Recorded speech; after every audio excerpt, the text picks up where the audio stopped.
In this video, I'm going to show you how you can AFK pretty much every defense mission in Fortnite Save the World at the moment. Now, I have come into my Storm Shield in order to show you the actual build and setup for this. There is going to be some gameplay which is going to be coming up on the top left of your screen as well, which I've been into a 144 person Ventures mission, and I've been into a 164 person mission as well, and this does work really effectively whether you're solo or with a team. So I've come in so I can show you the actual build and setup, because depending on where you are in your mission, where your objective is, you are going to have certain circumstances where you may have to adjust and change, which you will see from the gameplay coming up in the top of the screen. Because of placement of the objectives, you may have structures in the way, you may have things in the way which you might have to make some slight changes to it. So I couldn't really showcase the actual proper build. Now, for things like your evacuate the shelter, repair the shelter, and probably even your ride the lightning, then you are going to have a 3x3 objective like this.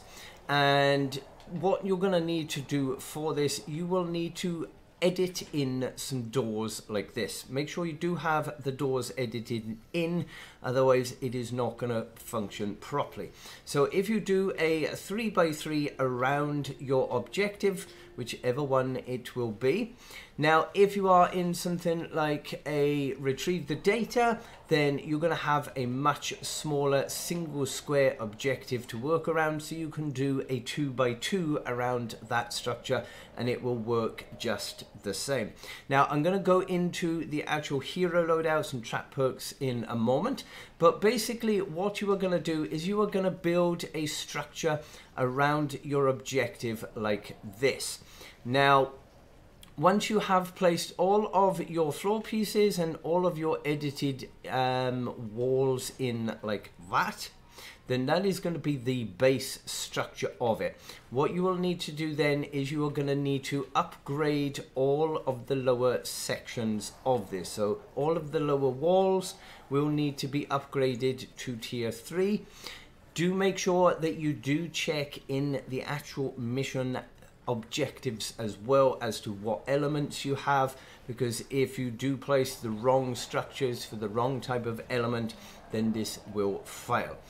As of yet, in all the times I've been running this with my friend Bainum and also solo, I haven't failed a single one, as long as you make sure that you do have the correct material for the correct zone. So once you've got all of your floor section upgraded to a full tier 3, then you will be able to get started on the next stage. Now for this, okay, they are all upgraded down there. So on the floor, we are going to have some freeze traps. Now for this, we have got durability, reload, durability, reload, durability, and effect duration. So that is the perks for the freeze traps. When you are placing these down, make sure that you are placing them outside like this, so that if they do get stunned back at any point, they're going to get stunned outwards and not towards the objective over here. So you do need to make sure that you do that. And place that on all of your floor pieces, going all the way around the outside of your objective. Now, I've come in as a ninja in here just so I can get around a little bit easier.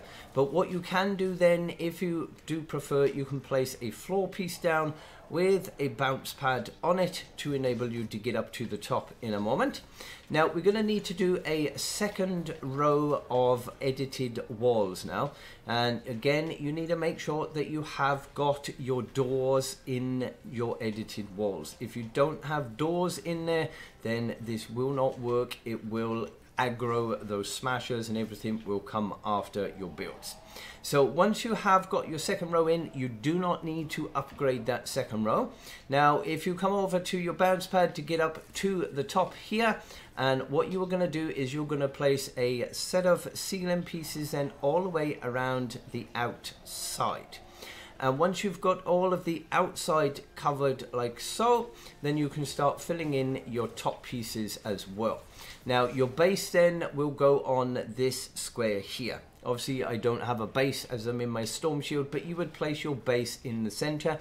Try and place that as early as you can to be able to get as much materials back as possible. You don't need to upgrade any of that section up there either. Now the next thing we're going to do is we're going to be putting in some drop traps, and for these we have a physical element, and we've got crit rating, crit damage, reload speed and durability. So for these, again, make sure they are placed facing outwards like this. If you were to place them this way, then you are just going to be bouncing them. When they get hit by the tires, you will be bouncing them actually at the objective here, which we do not want. So if you make sure that you are placing them facing outwards, when they get hit by these drop traps, they will then get pushed over to the outside of this and have to come back again. So make sure you follow that all the way around, and that will fill in all of the ceiling section. Now normally with drop traps you would normally place them 3 tiles high, but the reason that this works with a 2 tile high is once you have placed all of your drop traps and you've got your base over in the center here, then pretty much every part of this should be covered by your base. Now for your spawns, we're going to have like an AFK spot that we're going to be standing at. So let's just say for instance that we're going to have a spawn over there, we're going to have a spawn over here. Now they do change throughout the defenses, but quite often they will be somewhere around those 2 spawns. So we've got 2 spawns over this direction. Now what I will tend to do is I will normally look at the biggest spawn area and find your center tile, which is this one here. Go to the edge, build out 4 tiles from there, and then you're going to place in 2 walls on the ends like that, and then some ceiling pieces just to make sure if there's any lobbers or anything that they're not going to be lobbing at you. Now it is entirely up to you. You can place in a heal pad. I do tend to like placing a heal pad here just in case we do get hit by any blasters or lobbers or anything like that, then at least you can gain some health back.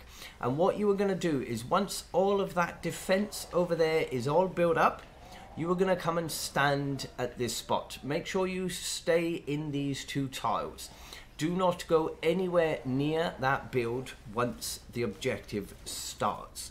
If you do, if you are anywhere over this section, then your smashers, your propanes, any of your aggro husks which are going to be coming after you will all follow after you. And if you've got a smasher wave and you've got 5 or 6 smashers over there, if you are stood over at this point, then those smashers will generally just be charging back and forth underneath, trying to get to you. If you are wandering around over the top of your objective like this, and you're coming over here to have a look at spawns and this, that and the other, then smashers are going to follow you, and they are going to then charge at the base because they're trying to get to you. So as long as you stand over in that little box, 4x4 box over there, then you will be safe and your base will be safe.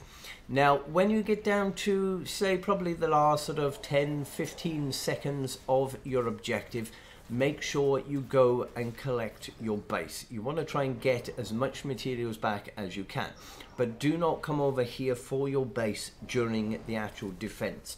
When you got say about 10-15 seconds left, it's not a problem. By that time, then you know you go collect your base, and if any smashers do charge it, then you're already at the end of the defense and you're guaranteed to win.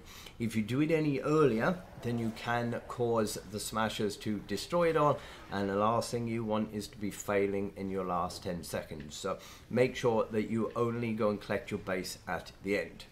Now in respect of mini bosses, most of the time the mini bosses will either wander around the base trying to get to you, or they will come and stand underneath you wandering back and forth, and very occasionally they may even spawn up here. They may teleport up to the top. Now, quite often they will sort of teleport around, wander around this section, but they may also come and chase after you, which is why we have this extra square over here. What you can do, if you're stood over here, just wait for that mini boss to come over, stand at this point, have your floor piece edited like this. As soon as the mini boss steps on it, edit that one square out, and the mini boss will fall back down to the floor. And you can just repeat that process. You don't have to worry about trying to kill that mini boss. If you want to kill it, by all means, you can kill it up the top here. If there's 3 or 4 of you can get rid of it. But if not, then you can just edit it down. Just make sure you only edit one piece, otherwise you might fall off. And yeah, that will edit them back down there. They'll wander around again, and they might teleport back up. They might come back up. Not a problem at all.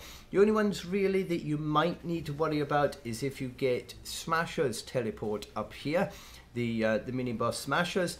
And the best way for that, if you get any smashers, is to build an extra section like this and stand over here, because they will teleport up there, they will see you, and then they will charge towards you, and generally they will just charge straight off the edge and straight down there, and you don't need to worry. They'll be job done. And that will pretty much take care of everything that you're going to need for your objectives.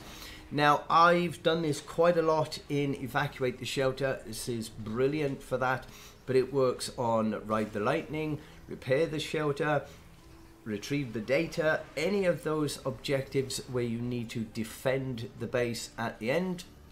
This is a fantastic AFK base, and it works so well. Whether you're solo or with the team, it will be a brilliant AFK base. The last thing left to cover is our hero loadouts. If you are playing alone, then it is much better to have Ice King as your commander perk. You can put in recycling as your team perk so you can get some of your materials back.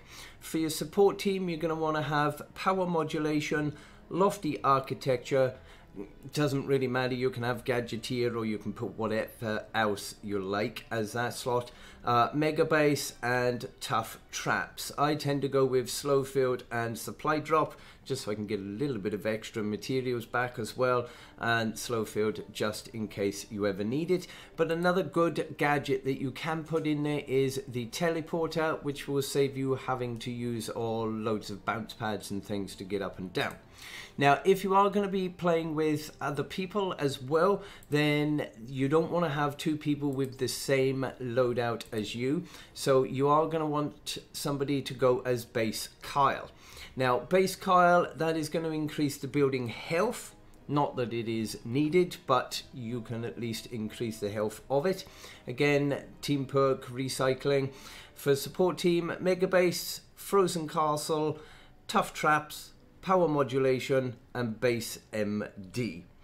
If you have extra people in as well as those 2, then they can literally go any loadout that you like. You can get away with just having the Ice King loadout. You don't need to have any other base loadouts in this, even in your 160 missions. So that is how to AFK pretty much every single mission in Fortnite Save the World at the moment. As with all of the animals out at the moment, then majority of the time Husks and Smashers going to be pretty much off chasing blooming animals anyway, so you shouldn't get any problems with those. But yeah, that's how to AFK your missions. I hope you do find this video useful. If you do, don't forget to drop me a like.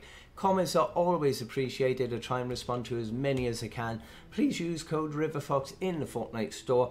But until the next one, I hope you have a fantastic day, Commanders. Stay safe, and I will see you on the next one.